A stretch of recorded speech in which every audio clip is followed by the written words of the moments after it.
Assalamualaikum warahmatullahi taala wabarakatuh. Selamat sejahtera. Tuan-tuan, tolong share, tolong like, tolong subscribe. Syed Saddiq keluar dari blok kerajaan. Menurut sumber. Ahli Parlimen MUA, Syed Saddiq dijangka menarik balik sokongan terhadap kerajaan di Dewan Rakyat. Okay. Kemudian keluar berita, betul bahawa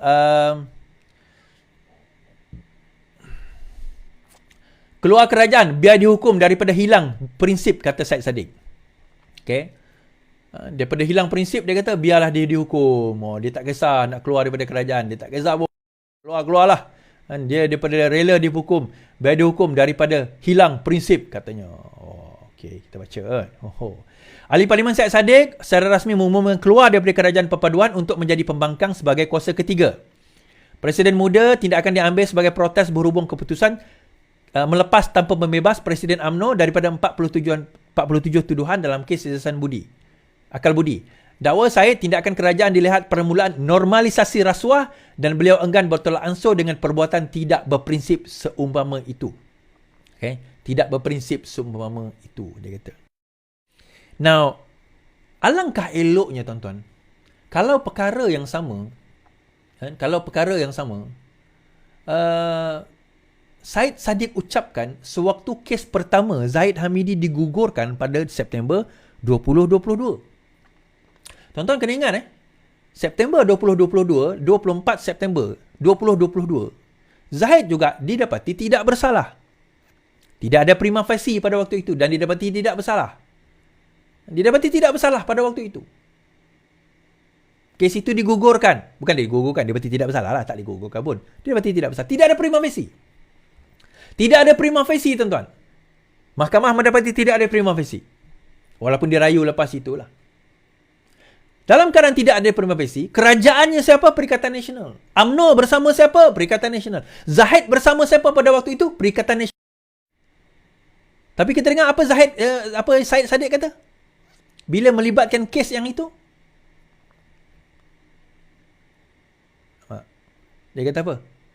Saya yakin dengan badan kehakiman, kata Syed Saddiq susulan keputusan kes Zahid. Saya yakin. Presiden muda Syed Saddiq menegaskan pendiriannya mengenai badan kehakiman. Berikutan keputusan mahkamah membebaskan Presiden UMNO daripada semua tuduhan dalam kes visa luar negara VLN. Ini tahun 2022. Ahli Parlimen MUA itu berkata sebagai penggubal dasar, penting untuk tidak hilang keyakinan terhadap badan kehakiman. Sama seperti pendirian saya sebelum ini, jika kita meletakkan kepercayaan kepada badan kehakiman pada sabitan-sabitan sebelum ini, kita juga harus percaya kepada badan kehakiman dalam hal pembebasan, katanya. Beliau berkata peguam negara masih boleh merayu kepada keputusan tinggi yang membebaskan Zahid daripada 40 pertuduhan. So dalam kes ini, dia menyalahkan peguam negara pun. Dia tidak menyalahkan badan siasatan pun. Dia tidak menyalahkan pendakwa raya pun. Dia tidak menyalahkan hakim pun. Tapi pada yang kes ini dia dibicara, dia dapati tidak bersalah oleh mahkamah. Dalam kes yang itu, pendakwa raya yang menjatuh ataupun menggugurkan kes. Saya nak bagi tahu. Anwar sendiri cakap, kalau saya nak bebaskan Zahid, saya biar kes itu diteruskan. Kalau saya campur tangan, saya biarkan kes itu diteruskan. Kenapa? Saya tahu daripada segi bukti dia terlalu lemah sehingga dia akan didapati tidak bersalah, tuan-tuan. Kan? Tapi sebab dia tak campur tangan, ini urusan kepada pendakwa raya. Kalau dalam kes itu, Syed Saddiq boleh cerita bahawa perlulah hakim itu adil hakim itu ini perlulah mereka dibiarkan. Kalau mereka boleh dakwa, dia bebas, itu kuasa dia. Pendakwa raya nak buat, itu kuasa dia. Tapi kenapa dalam kes ini tiba-tiba hilang kuasa, hilang cerita kuasa tadi tu, hilang cerita prerogatif tadi tu, hilang cerita tu, tiba-tiba dia bercakap soal prinsip.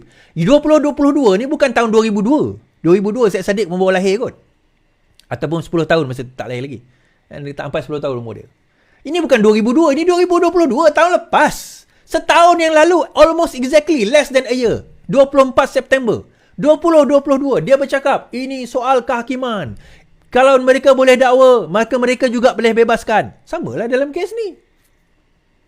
So prinsip apa? Dia bukan cerita prinsip berkenaan dengan DNA Zahid tu, tuan-tuan. Sebenarnya bukan cerita tu. Kita kena faham.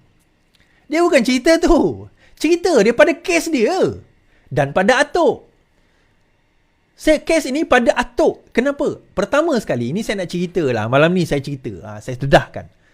Yang orang suka perkataan saya dedahkan ni orang suka. Yang pertama, Zahid sudah buka cerita Atok, tuan-tuan.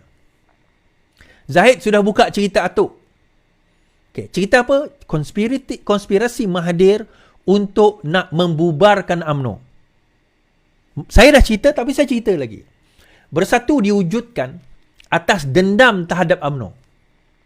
Bersatu diwujudkan atas dendam terhadap UMNO. Dan Tun Mahathir ni tuan-tuan, kalau dia dendam pada seseorang, dia akan pastikan dendam dia tu sampai hancur dan habis kau akan dikerjakan. Sebab itu dia jatuhkan kerajaan pada tahun 2020.